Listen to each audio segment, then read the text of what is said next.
Welcome back, guys. If you are just joining us, this is INX Prime Live. Remember, we are on your screens every single Monday to Friday between the hours of 6 p.m. and 8 p.m. Now, today we are honored to be joined by Dr. Ebrahim Sader, who is actually a medical expert who will shed light on the often overlooked issue of male mental health and suicide. Now, with alarming stats revealing that men are more likely to take their own lives, we seek to break the silence as well as dispel the stigma surrounding this heartbreaking phenomenon. Now, join us as we delve into the complex issues of male suicide with Dr. Sader, as well as understanding the valuable insights and expert knowledge that he will actually, share with us. Assalamu alaikum and welcome to INX Prime, Doctor.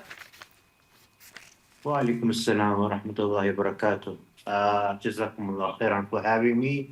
And on this, in November, Male Mental Health Month, and sharing this platform to speak about this in a more clear way, so that hopefully the message gets out to more people. No, without a doubt. I mean, there's a lot of initiatives happening this month. In particular, we also look at things like Movember, where people are trying to create more awareness, for certain issues, for example, when it comes to cancer in men. But I just want to touch on the most important stat, right? And we did come up and we did see the stat happening quite a lot in our conversations, in terms of 1 in every 2 men are most likely to have thought of suicide in their lifetimes. Now, we know that male suicide rates are consistently higher than female suicide rates. Why is it so important for society and the medical community to actually address the specific mental health issues that men face? So, I want to frame this in a few ways, and I'd like to start by saying that this is not a foreign concept in terms of when you talk about mental health and Islam, right? So it's very connected. We've lost our legacy. That's number one. And I don't think this is the time or the place to discuss that, but we can go into hours of discussing that. So let's get that out of our minds. Number two, we've dehumanized men, and we've also further dehumanized men of color. And when we do that, this dehumanization of men, we expect them to be some sort of people or species or gender that can endure anything and everything, and should, in fact, endure anything and everything. And I think that's where the problem lies. And lastly, I think we will talk about the reasons behind why we are seeing such alarming stats. And just to add to those stats, South Africa, unfortunately, dismally, has been, in the last census, has been shown to be second in the world in terms of completed number of suicides. And then we're not talking about even attempted suicides, we're talking about completed suicides. And then we're seeing a 3 times more prevalence, and we're seeing that gap grow even smaller between men and women. So that's just in South Africa itself. Yeah, that's a very, very worrying stat, and it's something that we have to always, keep a look at, and also make sure that we analyze as much as possible to kind of change it and also reduce the negativity behind it. You were speaking about the different, reasons, and I would call it different factors. What are some of those key factors that contribute to a higher rates of male suicide compared to female suicide? I know that you mentioned it's obviously the public perception that men are supposed to, have this everything together and do, just know exactly what they're doing at all moments in time. But what are some of the other key factors as well? So number one that comes to mind is stigma. There's much more likelihood of a female reaching out for help if she knows that she needs it than a man, for many reasons. Top of the list is shame. What would people think if I have to go to a mental health care worker, whether it be a psychologist, psychiatrist, whatever it is, or even seek any type of help, or even talk about it. So the mere fact of not being comfortable enough to talk about something like this, whereas it would be much more easier for me to say, I have a heart problem, or I have cancer, or well, not to diminish the seriousness of those issues. Um, this is a very serious issue. I mean, someone completing suicide is a serious issue, and not being able to talk about it, and then we have the females in our society who, unfortunately, a lot of them, not all of them, some of them or most of them just reinforce the stigma. So if a man, or let's say a husband, has to tell his spouse that these are his struggles, she'll say, "What are you talking about? Pull up your socks and get on with the day." So they're not allowed that space to talk about it, and that's one of the main reasons. The other thing is that men are often seen to be, if they are displaying some symptoms of depression, for example, and I'm using a specific example here, there's so many examples I could use. Um, they might be enacting this out in an acting out sort of way. So, um, acting out in an angry way. And I said, when I thought of the title for this, I said, "Men suffer in silence, and then what?" So they act out, they do all these things, and then the signs are not picked up. And when the signs are not picked up, they bottle up, they bottle up, they bottle up, and eventually it explodes. And it can explode in a bad way. It can explode in a way where, unfortunately, we are seeing an increase in gender-based violence as well. And I'm not blaming GBV on male mental health, but it is a contributor. When a man is not able to express his feelings or get help for his mental health, unfortunately, he then expresses it in other ways, which is not condonable, but is a reality. So we need to address these issues quickly, fast, and effectively. Yeah, that's true. And I mean, that also, like you did mention, leads to the another stat, which is gender-based violence issues within the country as well, and something that also then becomes a ripple effect. But I want to come and touch on some of the comments and questions coming in from social media as well. I mean, we have an anonymous, person sharing a comment and saying that, you know what, they've actually felt like doing that 3 times, for example, and they just, every single time it happened, it was because they felt more lonely and lonely. So I guess, loneliness is also one of the elements for men. They tend to feel more lonely because they can't speak about anything in particular. What's your thoughts on that?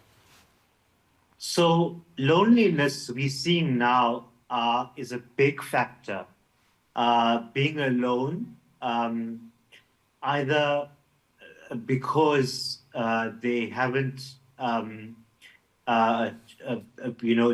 haven't been married yet, or they even in a married household, but they are alienated because they can't talk about these things. So feeling alone is seen as an independent factor now by people across the board. So we're seeing people like South African Society of Psychiatrists, the Royal College of Psychiatrists, we are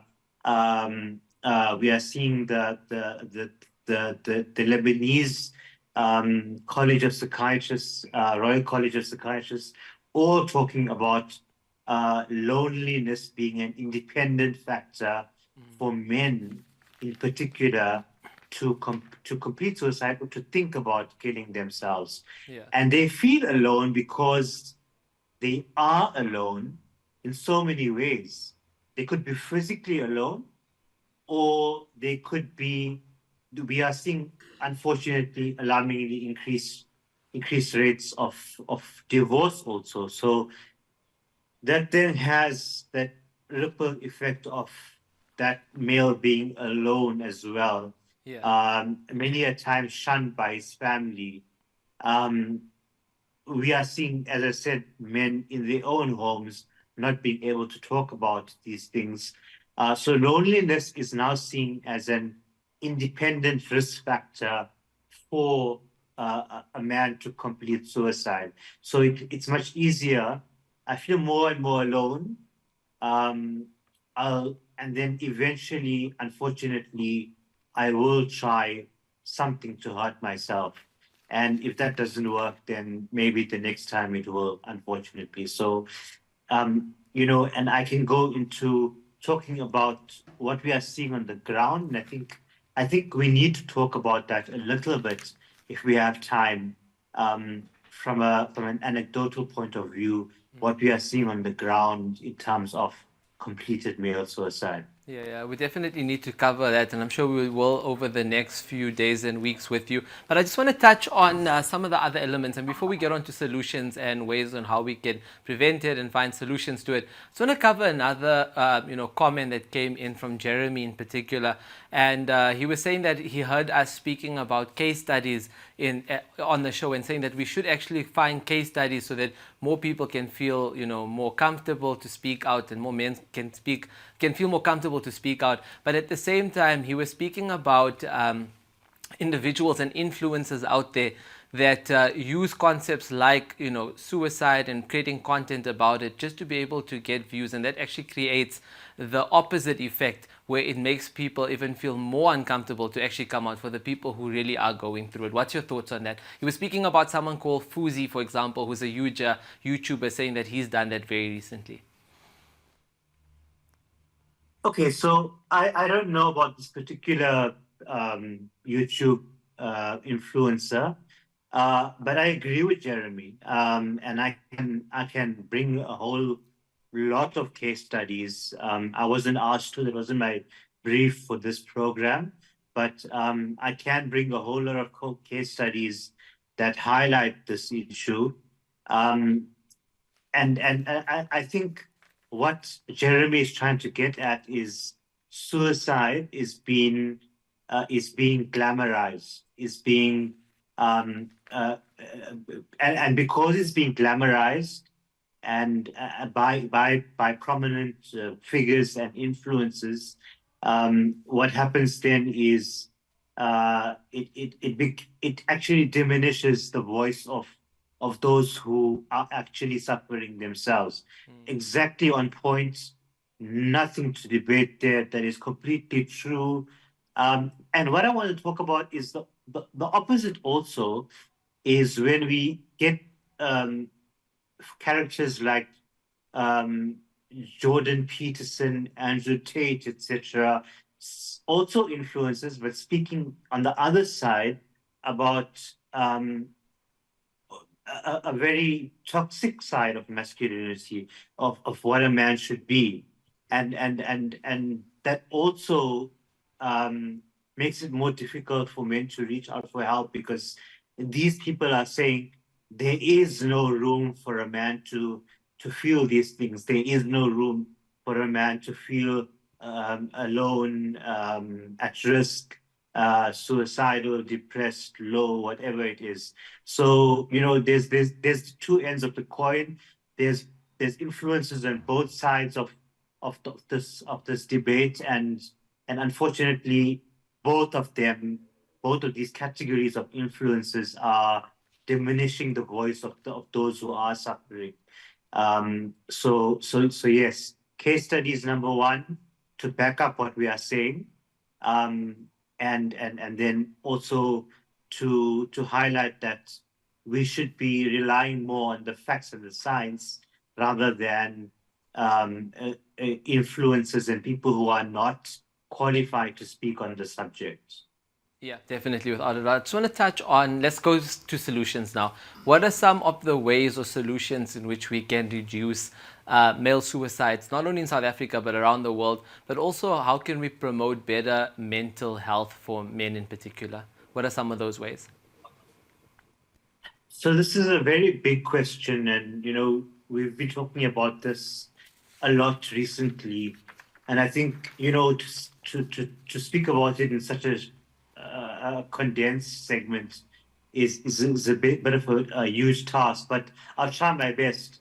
Um, Number one, I think we need to have more of these initiatives. So I recently did a whole day of a program in Gauteng. I'm doing this interview from KZN, but a whole day of program centered around mostly around male mental health and male suicide. Um, and it was like you would have a drive for people to come through and check their glucose and their blood pressure and things like that. It was something based on that kind of model. Unfortunately, the turnout, as I expected, wasn't as great as you would see at one of these other events. Um, but it was a start of something, and people said, look, we need to have more of this because we've had this number of suicides. I think it was about 7 in that community only in the last a few months, male suicides that they know of. So we don't know of so many because obviously the stigma, so families don't report it. So only those that were reported that they knew of, there were about 7. And again stressing this is anecdotal. This is not science. This is not documented in a journal or anything. It's just something that we are seeing on the ground. Um, Secondly, we need so more initiatives like this on different platforms. So physical in person, stressing out on social media, going all out on I avail myself to any opportunity. So I've never even I wasn't familiar of I wasn't familiar with your particular platform, and now I am. So I'm grateful for that. And so I avail myself to anyone that I can help. Radio talk shows, whatever we can to get out the message, articles, and lived experience is so important. That's something I want to stress on, and I think I'll leave it at that. Lived experience. So the first person that wanted to remain anonymous, I totally respect that. But you can talk about your lived experience anonymously also. And we are so, I'm humble enough to know that the patient sitting in front of me is can teach me much more than all the textbooks in the world. So that lived experience we need to hear more. We need to hear more men talking about I'm alone, I needed help, I didn't get the help. This is what happened after that. And I was nearly close to losing my life, for example. So I think with more lived experience, more sharing of this lived experience is very important. And when people know that it's a real thing, then that awareness, that awakening happens. Yeah, definitely, Doctor. Without a doubt. Those case studies are something we definitely need. Just in closing, before we let you go, though, we just want to hear from you one more time. What message or lasting message or key message do you have to all the men out there who may be struggling with mental health issues or feeling isolated or alone or even thinking about committing suicide right now? What is that final message you have for them? Do not. So if suicide ever crosses your mind, I rather listen to your story than attend your funeral. And I think that should be the motto of everyone. Tell any friend you know, look for the signs, read up, educate yourself on the signs of depression in men in particular. And if you are seeing that in a colleague, don't feel difficult to ask about it. It's a myth, actually, where we say if you ask about suicide, if we talk about suicide, you're going to increase the risk of suicide. No, you're actually going to decrease it. You're going to open up a conversation. You're going to delay that. So that's number one. I think looking out for the signs and talking to those who you think might be going through, and respectfully, if they don't want to talk about it, then it's fine. if you feel overwhelmed by what you are listening to, refer. There are many outlets, NGOs, public, private, whatever fits that individual. Refer them to that particular organization. Men, don't feel alone, and don't feel like you have to do everything and get everything done because you are a man. And I'm not saying this that to take away or to diminish the responsibility of men in any way. I think we all know a lot about that. But men, don't feel like the whole world is on your shoulders. Yeah, You are definitely. also a human being. You are also worthy of of of of of of of your pain being acknowledged in whatever way. And I think that's my lasting message, is that you need to realize that the same feelings, the same heartache, the same heartbreak, the same loneliness that a woman goes through, you are going through that. And it's amplified so much more because society society makes it feel like you can't talk about it. No, definitely, without a So, doubt, doctor. And I think that's you know, great advice don't, for a lot of the men out there. But again, thank you so much for joining us tonight on INX Prime Live. thanks for having me. Awesome, guys. That is Mulana Dr. Ebrahim Sader, who is actually a diplomat of the College of Psychiatrists, just telling us more about the importance of creating more awareness and exposure when it comes to men's mental health, and also trying to reduce the high rate of suicide that is currently in our country, but also around the world. Now, on that note, we are going to take a quick ad break. We'll come right back.